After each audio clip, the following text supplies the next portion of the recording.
Eu era o seu marido, parte 3. Essa era eu, divorciada, tomando remédios psiquiátricos controlados, mentirosa, fumando, bebendo e doente.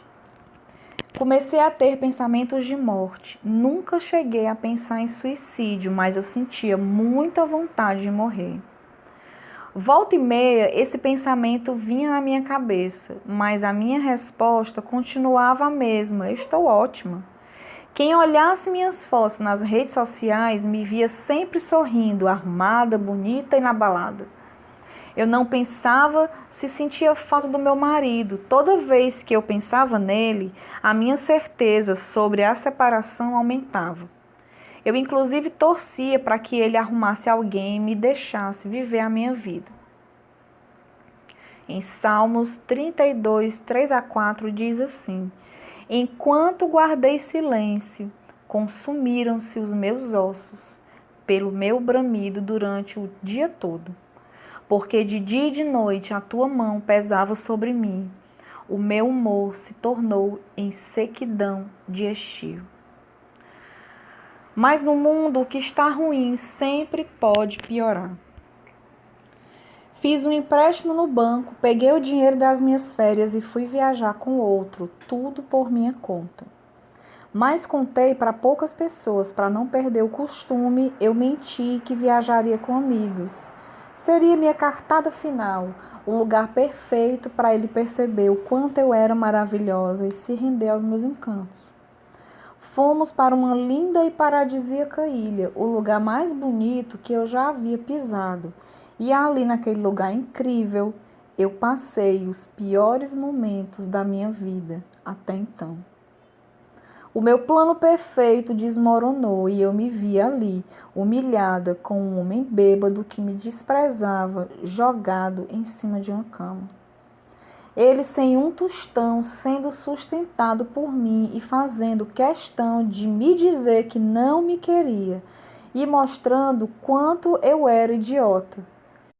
Mas essa história ainda ia ficar pior ainda. Nessa ilha eu fui roubada e eu fiquei completamente sem dinheiro, sem documentos, no meio de uma ilha.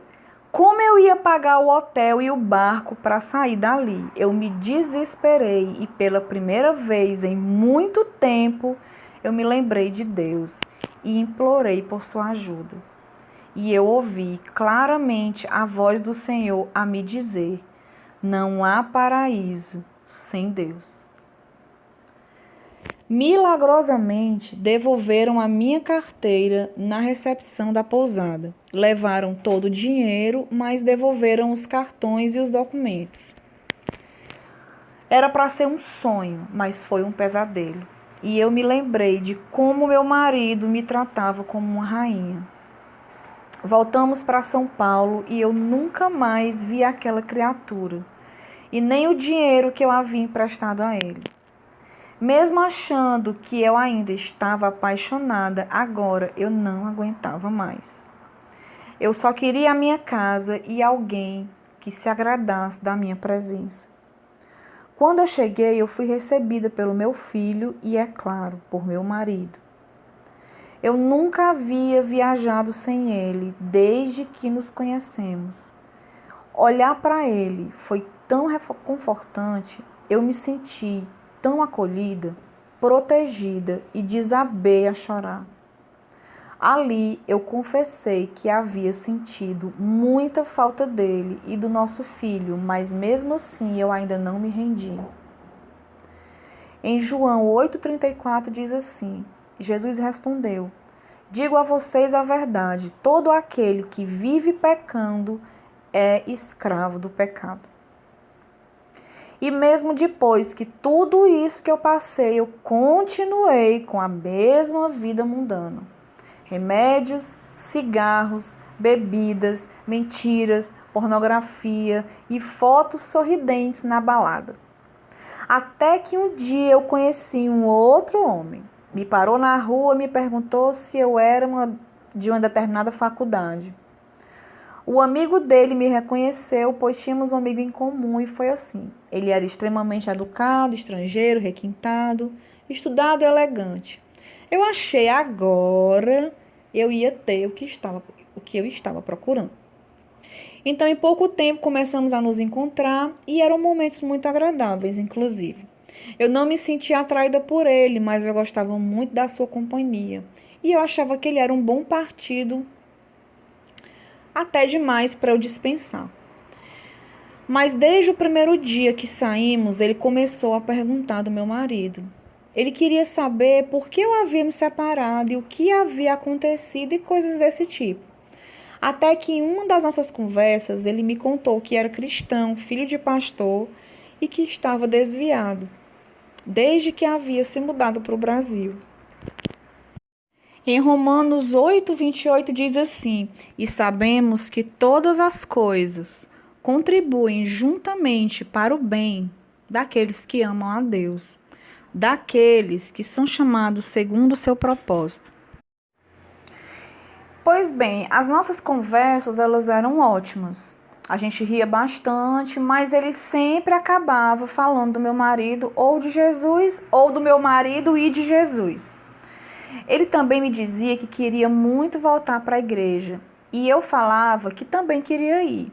Na minha cabeça, estar divorciada e em um outro relacionamento não tinha nada de escandaloso. Eu queria ir à igreja e achava que Deus estava ao lado da minha decisão. Olha o tamanho da minha cegueira. Então nós marcamos várias vezes de ir ao culto e na hora H ele sempre desmarcava. Mal sabia eu que era porque ele sabia que não estava certo frequentar a igreja se relacionando com uma mulher divorciada. Nessa época, fazia exatamente 1 ano que eu havia me separado e eu até apresentei o novo namorado para o meu filho. Eu nem me preocupei em como ele lidaria com isso, se ele ficaria feliz ou não. Eu pensava que não estava fazendo nada de errado, portanto, todos teriam que aceitar e pronto. Todos da minha família já sabiam dele, e meu marido, que soube dos outros 2 relacionamentos, soube, obviamente, desse também.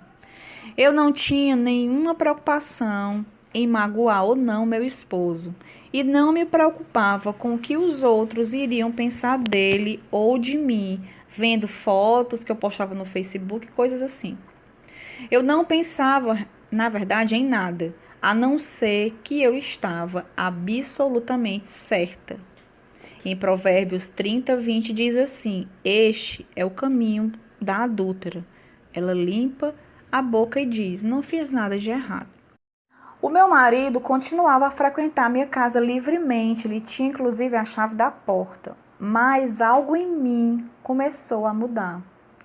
Eu comecei a notar que eu só tinha paz quando meu marido estava em casa conosco.